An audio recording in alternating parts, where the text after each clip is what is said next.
কিছুদিন আগে ছাত্র জনতার আন্দোলনে আহত চিকিৎসাধীন ৪৬ জনকে আর্থিক সহায়তা দিয়েছে জামায়াত ইসলামী।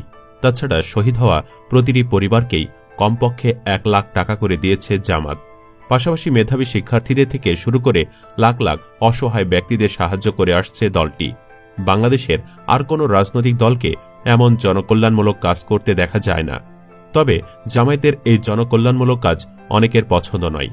তারা জামায়াত সম্পর্কে মিথ্যা খবর ছড়িয়ে সবাইকে বিভ্রান্ত করে।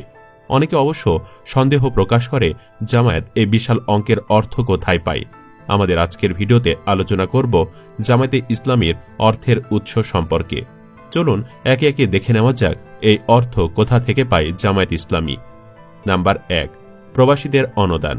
গত ২০০১ সালের জাতীয় নির্বাচনে বিএনপি নেতৃত্বাধীন ৪ দলীয় জোট জয়ী হয়ে সরকার গঠন করে।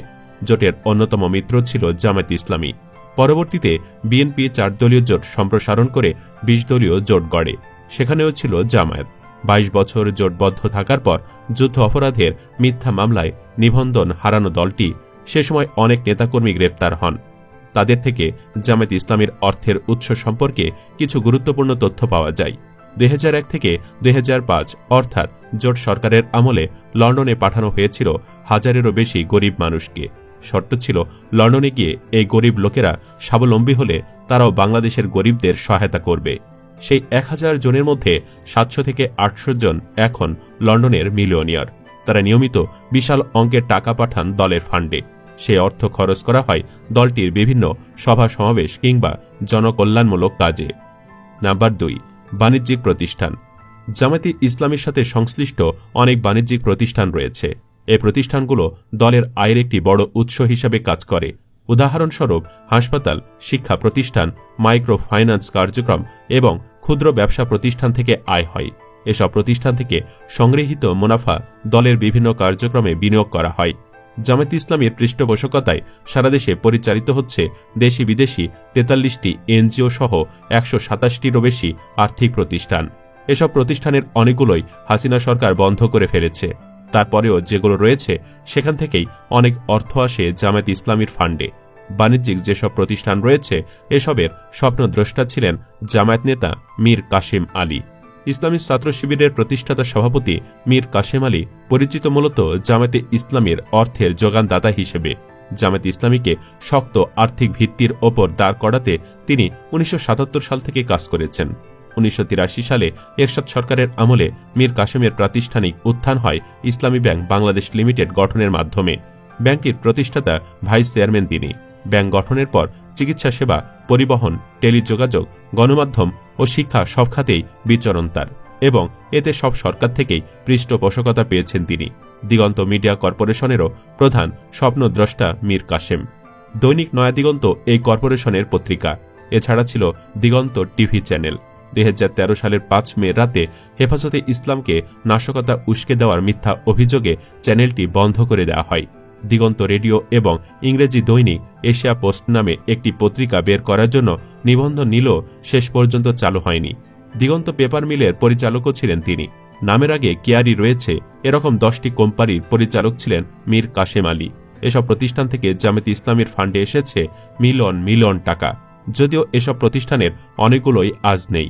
বিএনপি জামায়াত জোট সরকার সৌদি আরবের আল হারামেইন ফাউন্ডেশন, কুয়েত ভিত্তিক রিভাইভাল ইসলামিক হেরিটেজ সোসাইটি নামক সংগঠন সমূহকে বাংলাদেশে তাদের শাখা স্থাপনের অনুমতি প্রদান করলে তারা দেশে জামায়াতে ইসলামীর অন্যতম ফান্ডিংয়ে পরিণত হয়। তথ্যমতে ২০০৫ সাল নাগাদ ১২৫টি এনজিও জামায়াতে ইসলামীর জন্য অর্থ ব্যয় করে। নাম্বার ৩, বিদেশে থাকা নেতাকর্মীদের সহায়তা।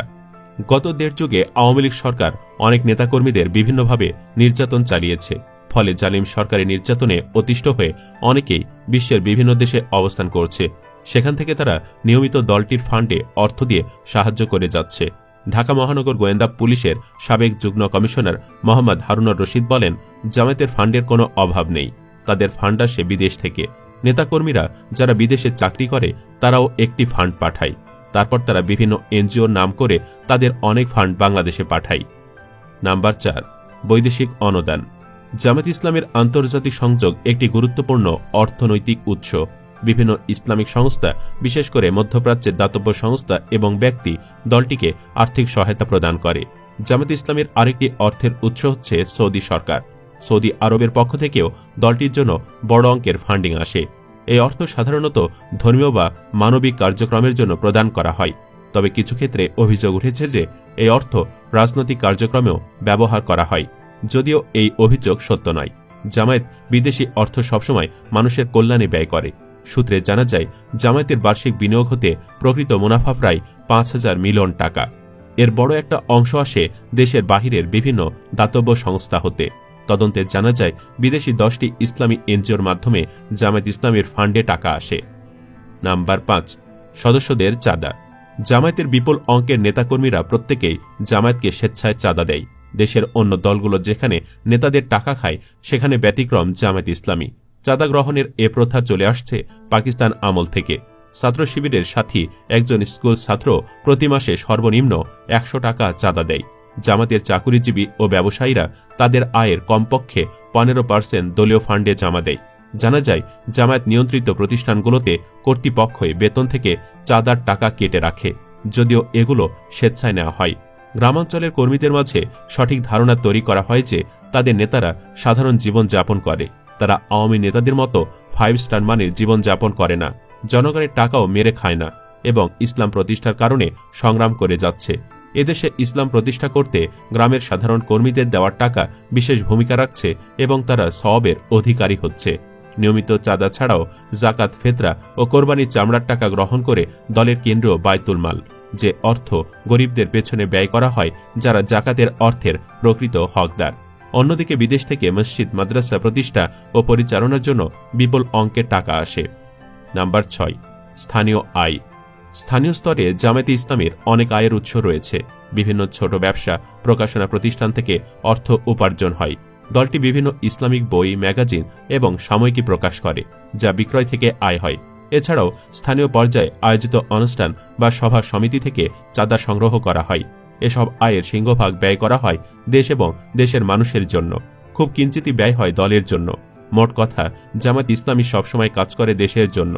অন্যদিকে দেশে একটি চোরতন্ত্র প্রতিষ্ঠা করে শেখ হাসিনা সরকার হরেক রকম পদ্ধতিতে দুর্নীতি করে দেশ থেকে অর্থ পাচার করেছে।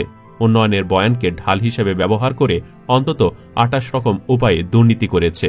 গত 15 বছরে শেখ হাসিনা সরকারের আমলে বাংলাদেশ থেকে গড়ে প্রতি বছর 16 বিলিয়ন মার্কিন ডলার বিদেশে পাচারের তথ্য উঠে এসেছে। সেই হিসেবে গত 15 বছরে পাচার হয়েছে 240 বিলিয়ন বা 2,40,000 কোটি মার্কিন ডলার।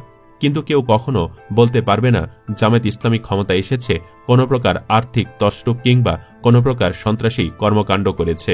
আর এজন্যই জামায়াত ইসলামী বাকি সবার চেয়ে আলাদা। সুপ্রিয় দর্শক, দল হিসাবে বাংলাদেশ জামায়াত ইসলামীকে কেমন লাগে আপনার কাছে? কমেন্ট বক্সে জানিয়ে দিন আপনার মতামত। জামায়াত ইসলামীকে ভালো লাগলে ভিডিওতে একটি লাইক দিন এবং শেয়ার করুন। এই চ্যানেলে আজই প্রথম হলে অন্য ভিডিওগুলো দেখুন। ভালো লাগলে সাবস্ক্রাইব করুন। ধন্যবাদ।